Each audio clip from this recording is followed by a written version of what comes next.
During the course of the patrol na ginawa ng ating aircraft, you can see that it has successfully confirmed the presence of Chinese maritime militia sa loob ng Luzon Reef. Nasa mahigit 50 Chinese maritime militia vessel ang nakitang nagkukumpulan at nakaangkla sa Rosul Reef. Ayon sa Philippine Coast Guard, nagsimulang dumami ang mga ito noong Martes, June 17. Kaya ang PCG agad idineploy ang dalawang barko nito na BRP Cape Engaño at BRP Cape San Agustin para i-monitor ang mga militia vessel. Ni-radio challenge ng PCG ang mga barko para itaboy, alamin ang kanilang pakay sa lugar at ipaalam na labag ito sa soberenya at karapatan ng Pilipinas sa ilalim ng UNCLOS o United Nations Convention on the Law of the Sea. Ngunit wala isa man sa mga ito ang tumugon.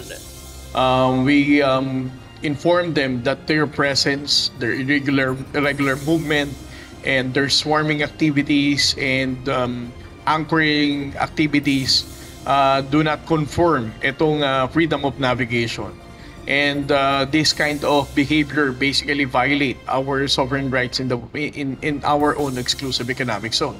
So we keep on challenging them to tell us their intention and to depart immediately.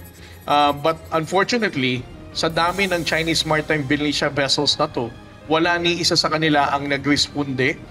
Nasa layong 130 nautical miles lamang ang Rosul Reef mula sa mainland Palawan. Naniniwala ang PCG na ang layunin ng ganitong swarming ay ipakita ang pagangkin ng China sa mga hindi okupadong bahura ng bansa o walang nakabantay. Gayon din upang takutin ang mga mangingisda, lalo na't kilalang fishing ground ng mga Pilipinong mangingisda ang lugar, at magsagawa ng surveillance at intelligence gathering sa mga aktibidad ng PCG at AFP. Well, the Chinese maritime militia has been used by the Chinese government for a lot of reasons at sa mga nakaraang taon pa. Una sa lahat, they want to assert their claims dito sa mga area na to na unoccupied na mga coastal state. Like for example, ang Luzon Reef has never been occupied ng ating gobyerno, and yet the Chinese, what they're doing is they're deploying Chinese maritime militia to claim that they have they are present in these areas. Naglunsad din ng maliit na bangka ang Coast Guard para maitala ang bow numbers ng mga militia vessel. Lahat ng ebidensya ay isusumite sa National Task Force for the West Philippine Sea para sa karampatang aksyon. Nababahala ang Philippine Coast Guard sa posibilidad na masira ang mga coral reef at madumihan ang karagatan dahil hindi ito itinilagang anchorage area.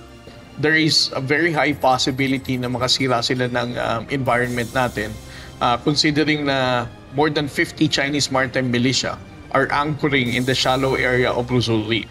Sa mga nakaraang taon na monitor na rin ang swarming activity ng mga militia vessels sa Rosul Reef, subalit umaalis din sila kapag na-expose sila sa publiko.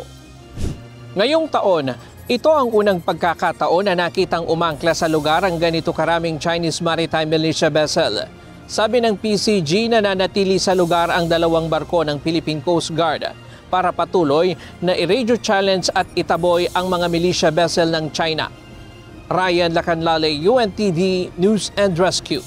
Diyos ang aming sandigan, serbisyo publiko ang aming pinahahalagahan.